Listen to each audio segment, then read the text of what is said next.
Hello, assalamualaikum warahmatullahi wabarakatuh. Makakahimon mga kalasahan. Guess what? Kung saan ako ngayon? Today, andito ako sa Panglima Sugala.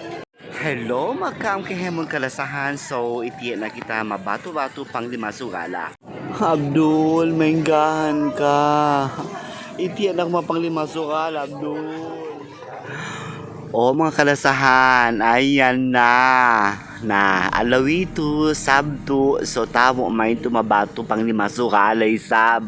Ang kanda, o tanda bi mga kakiko, iti na siya magtipon-tipon kahemo nagdakang mga ano akalakal gamay, embaw, kahanga, tayong tehe-tehe. Basta iti na kahemo, lo tanda bi si kaki to, misara to ora niya. Ne. So mga tuwan, mga rayang, mga kalasahan ko, main to mapang lima sukala mabato ito, heka main to ano ba, tapene ng mga kinakan, different kinds of seafoods, promise. Ano ba, fresh kahemon. O tanda yung mga gamay, kahangay, akala si Ambo, eleneng, kotoran si Ambo, dayang, ando isab, kalasahan ko sa ito kahemon, kamanakan ko, ando.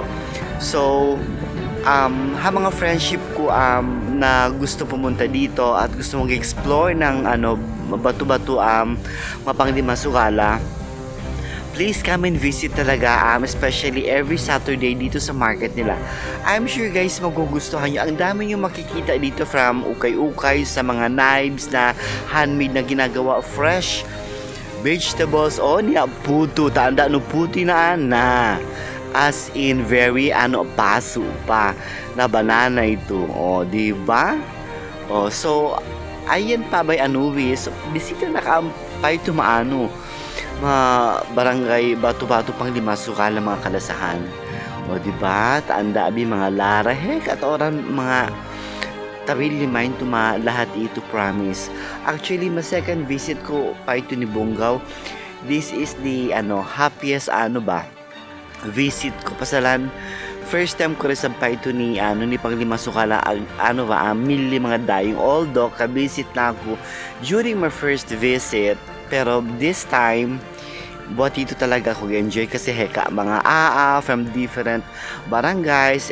Every Saturday itiya siya magtipon-tipon kahemon, mili mga kinakan. So I'm so happy to oran mind to Panglima Sugala. Bang taanda bi ayan na. Mga puso saying, heka man ito mga dying, different kinds of dying. Duman sa dying matay to dying kinakan. Peace ba? Peace.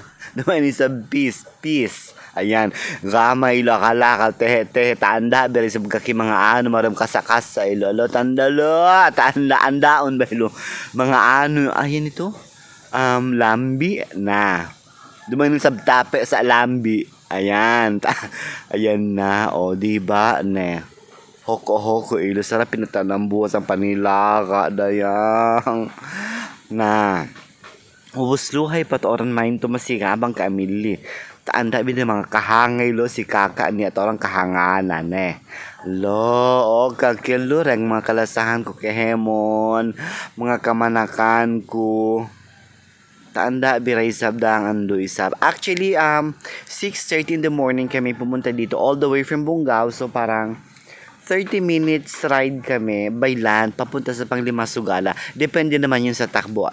Ayan. So, ayan na ang daming tao, promise na ito kuhita, dried kuhita dumani sa bihita, no, dried kuhita hadya, di ba? Joke lang. Ayan, si Kaki ang dagang dying niya, mga bong ribilya, dying bong. Ayan na, mga kulapo, di ba? Kaki.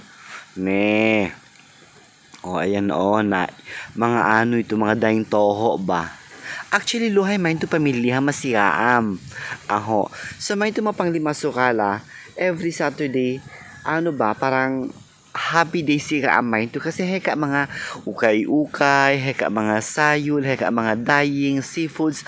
Basta iti na main to kahemon ubos mga agtipon-tipon main to. I'm so happy to nga tanda bi panggi na.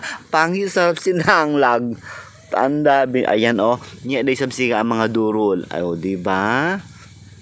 Ang sarap nun sa ano, makakapeno ba? Na. Ayan, so dito sa side na to, ayan kung nakikita nyo, andyan naman yung ayan, ang mga seafoods nila, kahanga, agar-agar, kinampaw. Lo, kinampaw ito, abisara kung bang tinuno iya. So, mga tuwan, mga rayang, thank you very much. Magkaam kehemon, inshallah, kapayto ka, panglima sukala, para at least the experience bisa bang singgahan, tawo siga mind to, okay? So, see you next time. I love you all. I hope kapagandaan da kita, ma next time, okay? Bye! Kisses from Ligaya. Thank you, everyone.